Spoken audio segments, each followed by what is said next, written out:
Troy Nachtigall is Professor of Fashion Research and Technology. Troy will critically look at the possibilities of digital twinning and how fashion already goes well beyond twinning with digital physical relationships. Hi everyone, it's interesting to not be able to see you, but I will go ahead and try to do this. I'll try to keep an eye on the chat area if you have questions as we go along. And here we begin. So my name is Troy Robert Nachtigall. I am the Professor of Fashion Research and Technology at the Amsterdam University of Applied Sciences. I work intimately with AMFI and some of the other education programs inside of the Faculty of Digital Media and Creative Industries.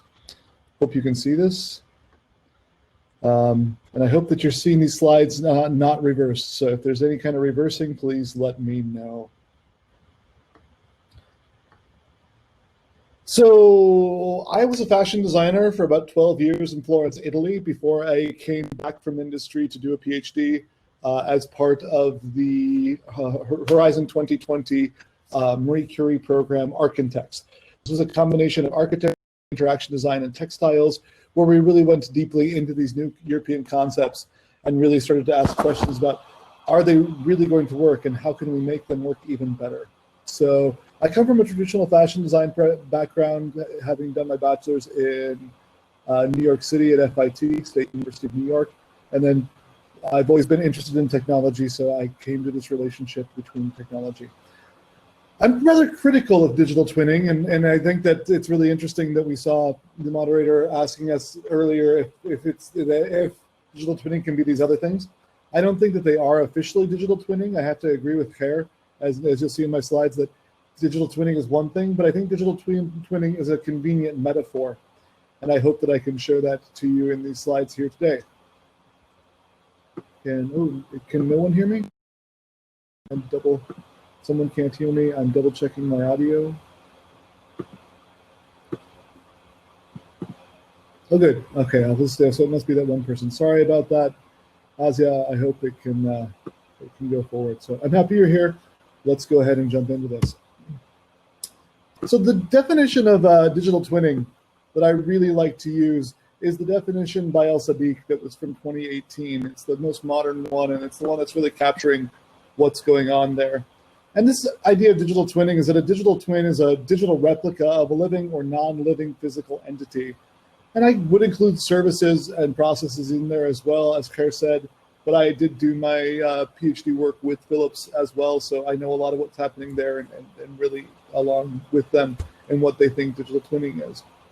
By bridging the physical and digital world, data is transmitted seamlessly, allowing the virtual entity to exist simultaneously with the physical entity. So this really implies that the virtual and the real are the same thing. And I don't think that actually ever happens in any case that we've ever seen. We have to remember, though, that digital twinning was really created for this situation here. It's the Apollo Moon program. It's NASA and the University of Florida that works extensively with NASA that really invented this idea of digital twinning. Digital twinning was made for this idea that we're going to a foreign planet. We're going to a place that there's no repairman. There's no one there that I could ever get a hold of and never get to repair it. In fact, I had a friend who worked on one of these robots that was going to Mars, and he spent an entire year just soldering one board inside of this, because each one of those solders had to be checked 17 times to make sure that the solder was done absolutely perfectly, because there was no chance of going and repairing it, and they needed it to last for quite a long time. So this idea of digital twinning is like Velcro. It's made for out of this world. It's made to do things easier on another planet. But that isn't what we do currently live with inside of fashion. So we can think of digital twinning this way. A digital twinning is a digital copy of an exact thing. So we have our real one, we have our digital one over there, and they're the same thing. But digital twins are a lot like real twins. Digital twins grow up to be different people. So our digital twin goes one direction, our physical twin goes another direction, and a few years later, they're really hard to keep in sync. And I've tried to keep them in sync before and came to new ideas about how we should actually approach this. And I think Claire expressed some of those, but I'd like to show how it works in fashion. We'll talk about that. So the wonderful thing about fashion is that we don't have to go to a foreign planet. Here is Salvatore Ferragamo looking at the feet of Audrey Hepburn, and you can see just the wonderful dresses and the experience of being with a real craftsman and that craftsmanship that's translated. He's looking at exactly how her feet works, the biomechanics, all of the things that you would need to make a really perfect shoe for someone. And while many of us don't ever have that perfect shoe experience because we can't afford custom shoes, my work and my past research really wanted to ask the question, could we make a digital system that could supply this experience for everyone? What would it mean to have customized fashion services that allow people to really, really wear shoes and clothing that was made just for them? So I spent 4 years as a fashion designer learning how to program, learning how to code, and wrote software that would compile shoes for people. I made a shoe scanner that people would walk gently on, and as they walk gently on that shoe scanner, it would be scanning for those biomechanics inside their feet and be mathematically generating shoes specifically to their feet. And I think that there's some real opportunity for this in fashion. So it would generate material structures that are internally, so instead of having like a 3D printing program that does all the slicing for you, I wrote my own pathways. I wrote my own ways for the 3D printer to travel, and it's just a hot glue gun when it gets right down to it. So how is it going to lay out the hot glue in very specific ways? So there's this phenomenon in plastics called selective buffling. When you squeeze things, it'll make that little pattern that you see in this one right here. And it's usually straight, but when you stress it, it'll flex. And that flexing is actually really interesting because those lines and the way they cause and the way they flex, especially when you stack them up into piles, give us information. And we don't actually have to have sensors that are perhaps electrical. I think it's possible to make sensors that are entirely mechanical. We all have a wonderful, wonderful, how should we call it? We all have a wonderful platform for recording things, and that's our iPhone. And our iPhone has the ability now with 3D scanners, the LiDAR scanners that are coming out in the new cell phones, to really have a possibility of 3D scanning the world around us in real time. And we don't need an expert to do it for us. We all have the possibility in our pocket. And it's this kind of opportunities that are going to enable really new, different products and product service systems to evolve inside of fashion. Because this is an object that's worn on the body for most of its time. We think of this as kind of a tool. But if we ever think about it, the iPhone, when we put it in our pocket, becomes a wearable computer. It's a worn device that's constantly tracking where we're at, how many footsteps we're taking, how cold is it outside. It has a temperature sensor to know when it shouldn't be operating. And they're actually using that kind of data to figure out altitude and to figure out how is the environment around us. So if we think about this idea that we can actually program these materials and we can lay these materials down in ways that has a digital copy and has a physical copy, it enables all kinds of crazy things to happen inside it. And this is really important when we start looking at the body and start asking questions about the body and how the body works. Now, I made in my PhD work 372 samples of shoes. They weren't all shoes. Some of them were complete failures. But I was hoping to make tens, if not hundreds of shoes. I ended up making 4 pairs of shoes by the end of it. But those 4 pairs told us a lot about what we could do with data if we were to craft data like it was a material in the process. And so in this digital twinning, so how many shoes do you have? I have 4 pairs of official shoes. And how many pairs of shoes do I have personally? Too many to count. I'm kind of an Anelda Marcos as a man, but that's just me. I'm really into shoes and looking at people's shoes. What's really interesting about all of these things, though, is that I can tell you that when they're generated, at the moment that they're coming out, they are pretty much a digital twin. I have an exact copy of each of these digitally, like the paths that the machine is going to travel, and I can try to extrapolate that down in little pieces of data. And that data can be generated and it can be stored in different kinds of formats, like say, Excel and JSON and other database formats. But I also have a physical entity of each one of these. And there's a physical copy of each digital twin. And I can tell you from making this many of these and really going deep on it, is that very rarely are they identical even at birth.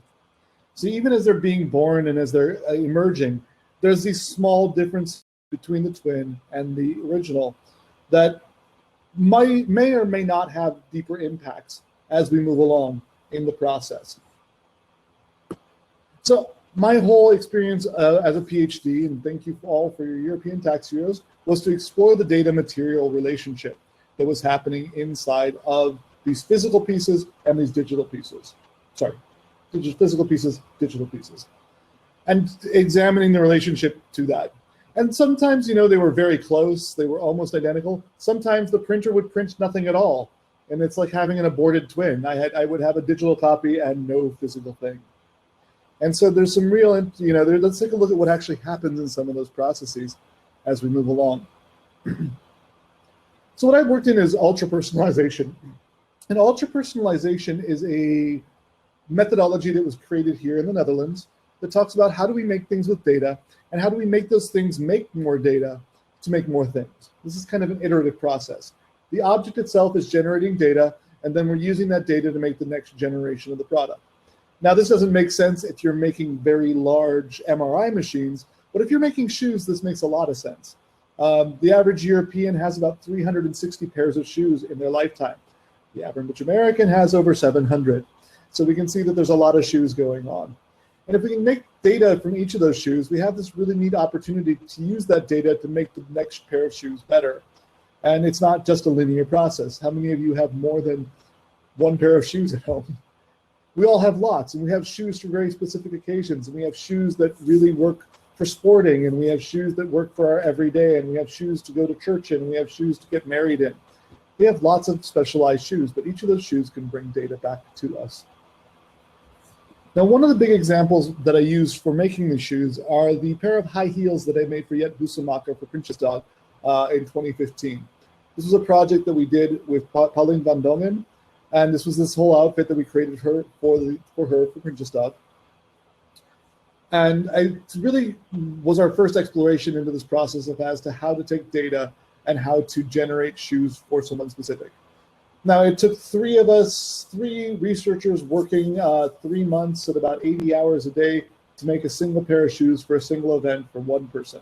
But from that, we actually developed the system that I showed you earlier. Now, Urian just asked, is a key success factor perhaps how to convert a digital twin into a physical single? And Urian, that's definitely part of it. I think the physical single has to be part of it. And I'll show you in a minute a methodology that I came up with out of this where we materialize that data. But there's also some different phases in there where we have to monitor what's happening. And we really have to understand, we have to be informing the digital twin as we're actually creating the physical. So when there are small defects or small changes happening inside of the digital twin, we're changing the twin itself. So we have to get those feedback loops moving. But let's talk about that model for a minute. So in product design, it classically is a vertical model that looks something like this. We start with a businessman making an analysis somehow. 5 minutes left. Thanks, Gideon. So we have this product design where we have the stack model. We go from kind of a business analysis to a designer who draws things up, to a manufacturer who manufactures the thing, to a marketing department that sometimes does it alongside manufacturing now that we have really good 3D models that we're all using. And then we have this use phase. And this use phase is where we actually put the shoes on and wear them. And in the product design model, they don't care. The moment that it's really outside of the store, they've really forgotten about us. Now let's change just a little bit because we've seen the digital transformation, which we'll talk about next. But when we talk about where digital twinning is currently used in the fashion industry, we really kind of look at this design, manufacture, and marketing phases. This is where we have lots of different programs and lots of different companies like Patterns AI, who's working on the marketing side. We have programs like Clo 3D, Browseware, Romans CAD for clothing and shoes that are working on the design and manufacture side. And what's happening is that we're going through the digital transformation. And this digital twinning is part of this digital transformation that allows us to really see that there's these new roles and there's these new people that are showing up. And these new people are influencers. There's a new one that I think that CARE is starting to look at, these profilers, people who profile future use. There's these people who are materializers. This materializer is a role that, as Urian was mentioning before, that materializer really has that role to make sure that the digital copy and the physical copy are strongly related to each other. And then there's this encoder, and this encoder is this person who's capable of taking the analysis data and bringing it to the design. So helping to bring our bodies for personalization and the shapes and forms and weights and other information into the process. Now, there's other ways of looking at this, and Martin ten Bomer did a really great PhD thesis on designing embodied smart textile services. So if you want to see what a service design model of this looks like, go look at him. But I'm going to show you the ultra-personalized product service system that I came up with that has these circular models that we see here. It's really important for me that we actually start looking at this with circularity. I think Hera is telling you that as well, and that we have to be able to start bringing the use data back into what's happening. We have to start being able to monitor people as they're wearing our clothes, as they're wearing our shoes, and to bring some of that data back to understand how to make things differently. And while this isn't complete digital twinning, digital twinning is a part of that. And it's as we bring these digital and physical relationships back into each other, we can really start to understand what's going on there. One of the possible outcomes that I truly see is that we can start to create ecosystems or platforms like Apple already has, but for fashion. I really see Apple already as a fashion product. I wear it in my pocket. It is a digital device recording data about me, but it's also a fashion item. And I think that we can extend that further into different forms of fashion. And I think that machine learning alongside digital twinning is going to have a very important role in this. Yes, Theo, I'm using, I hope that's okay. I really like it as a product. It's amazing. So what I did in my experimentation was to create a small shoe company, theoretical shoe company. And that theoretical shoe company went through this process of analyzing people's feet. It wasn't theoretical, it was very practice-based research. But we analyzed people's feet. We built a platform for them to go in and customize the shoe themselves and also be generating with the data. We created a digital fabrication suite that would allow people to 3D print their own or to have us 3D print their soles and laser cut their uppers and then assemble the shoes. And then the shoes would go out and be worn. And what was very key for us is that we put these small physical sensors in the bottom that I'll show you in just a minute that allowed us to see where things would tear. So when we would get the shoes back after a year of people wearing them, we could understand how they broke, where they broke, and could try to extrapolate what that told us about their foot. I came up with a series of product, service, and system challenges that I saw faced in this process because I think it was a very difficult process to go through. And I think that fashion companies and people involved with fashion really need to understand these. I also think there's a great deal of opportunity for new companies to address some of these issues. And I'm going to go through these one by one, so we'll just jump through these pretty quickly. This is a Insole capacitive sensor that we built on an embroidery machine. So we literally embroidered this up so that we could literally see everybody's footstep and how they were placing their weight with every single step. This took a lot of work. It took 4 engineers working for weeks on end to invent this. There are some other commercial versions out there, but we really wanted to experience the data and what was happening firsthand. So we had to create our own data. We had to create our own thing. The next part was understanding the behavior. And you'll see these little green pieces that are stuck inside of the shoe, going in between those. Those were originally mistakes in our first versions, places where the 3D printer wasn't behaving well. But as we began to wear this first pair, we began to understand that these little breaking pieces could tell us a lot about how people were wearing their shoe based upon taking pictures every day and seeing when these would break. And so a lot of things about flexibility, weight dispersion, how people were applying it. More than that, you can see that the color changed. This is a pair that I wore in Berlin for a year. And you can see the very deep different colors. So we could see which ones of the cells were being impacted. And this sole was generated by my foot standing on the sensor. And that kind of gave us an idea. And I chose shoes to do this because shoes, as you can see, have real obvious ways of telling us things about the data and telling us things about themselves. They go through a lot of things, or a lot of pressure, a lot of wear and tear. But we can also do this with knitwear. We can make mist stitches. We can make little details that show us how it's stretching, how the person's wearing it, where is it being worn, how is it being worn over time. This is a little video, but we don't have video with them quite yet. But this was a video of my feet walking compared to me walking on my shoes. So I could compare the data of how the shoes were walked on in the beginning, how the shoes were walked on near the end, how the shoes had changed in pressure mapping and in flexibility mapping. And that led us to this idea that we had to be adaptable AI. We had to make an AI that could be really capable of showing what we were seeing happening there and start to predict what was happening with that. We created this standardized material behavior as well. We really looked at our materials by making a 3D printer that just went up and down and told us about the wear and tear in a specific area. So some real deep lab testing combined with some real fun field testing.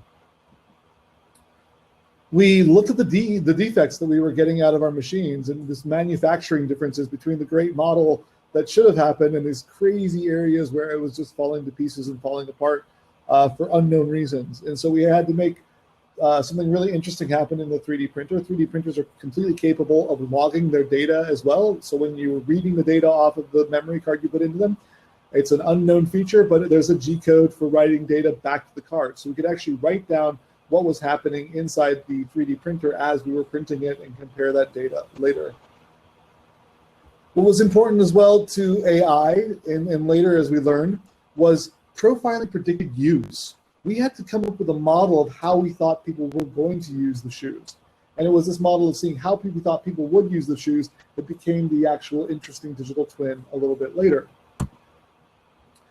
We had to learn how to save and store a data trail. Now, we originally did this with electronics and putting sensors in the shoes. We later learned that with some internal shapes and forms, I'll show you in a minute, and these kind of soles that you can see over here on this side, it was giving some wear and tear. So I'm going to speed this up just a little bit. We had the questions of quantity and scaling up.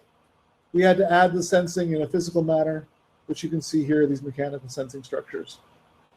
This is what I wanted to get back down to, and I'll give this to Amber in just a second. I don't see it as digital twinning when we start to do this inside of fashion. I see that there's a digital material and there's a physical material, and it just changes states. Depending upon what we're doing, there's encoding analysis for design, manufacturing design, or materializing design for manufacturing, profiling manufacturing for use, and decoding use for analysis.